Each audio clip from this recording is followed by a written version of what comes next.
অভিনব কায়দায় টমেটোর আড়ালে চলছিল কয়লা পাচারের ছক। ম্যাটাডোর উল্টে যেতেই পর্দা ফাঁস পাচার চক্রের। ঘটনাটি ঘটেছে বর্ধমানের আয়ুষ গ্রামের গোবিন্দপুর এলাকায়। কয়লা সহ ম্যাটাডোরটিকে আটক করেছে পুলিশ। চালক পলাতক।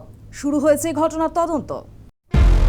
এক নজরে দেখলে মনে হবে টমেটো বোঝাই ম্যাটাডোর ব্যবসায়িক কারণে এক স্থান থেকে অন্য স্থানে নিয়ে যাওয়া হচ্ছে, কিন্তু এর আড়ালে যে কয়লা পাচার চলছে তা কে জানতো?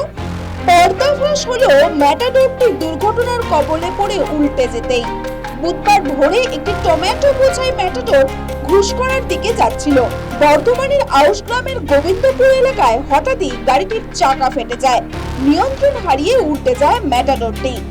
রাস্তায় ছিটকে পড়ে টমেটোর ক্রেটগুলি। এরপরই ঝুলি থেকে বেরিয়ে পড়ে বিরাট কুড়ি কয়লা, যার উপর থরে থরে সাজানো ছিল ক্রেটগুলি। স্থানীয় বাসিন্দারা দেখেই খবর দেয় পুলিশকে। ঘটনার পিছনে পাচার চক্রের হাত রয়েছে বলে মনে করছেন স্থানীয়রা। ড্রাইভারকে আমি উঠিয়ে বার করলাম। ড্রাইভারের সেরকম কিছু হয় নাই, অল্প লেগেছে। আমি গাড়িটাকে পর্যবেক্ষণ করছিলাম, তো দেখলাম যে গাড়িটার পিছনের দিকে টমেটোর সবজি এই ধরনের রয়েছে। তো তারপরে একটু পর ভালো করে লক্ষ্য করতেই দেখা গেল অভিনব কায়দায় ভিতর থেকে প্রচুর কয়লা বেরোয় হচ্ছে। এটা গোবিন্দপুর শেফালি মেমোরিয়াল কলেজের সামনে। তো তারপরে আমি দেখলাম যে এইরকম কয়লা বিখ্যাত ব্যাপার, এটা অভিনব কায়দায় কয়লা পাচার হচ্ছে।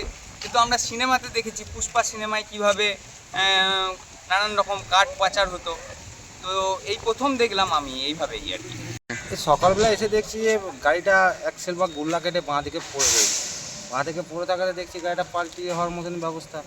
এবারে সেখানে দেখছি আবার কয়লা রয়েছে, উপরে মাল চাপানো রয়েছে টমেটো, তলায় দেখছি অভিনব কায়দায় কয়লা পাচার হওয়ার মতো ব্যাপার। এই রাস্তায় কি আবার কয়লা পাচার চক্র কি সক্রিয় হয়ে উঠছে বলে মনে করছেন? যে এরকমভাবে দেখছি, এরকম গাড়িতে যাচ্ছে কয়লা, আগে তো দেখিনি গাড়িতে কয়লা যাওয়া, এখন দেখছি মানে পাচার হচ্ছে। তার মানে আমরা জিনিসটা দেখলাম এটা আজকে হয়েছে বলে, নাহলে তো আমরা কোনোদিন দেখিনি। অভিনব কায়দায় নিশ্চয়ই যায় এভাবে কয়লা, নাহলে কীভাবে পাচার।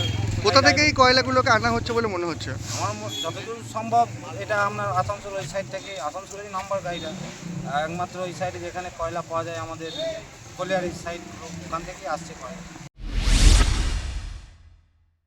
ঘটনার পর ম্যাটাডোরটির চালক ও খালাসি পলাতক। পুলিশ কয়লা সমেত গাড়িটি আটক করেছে।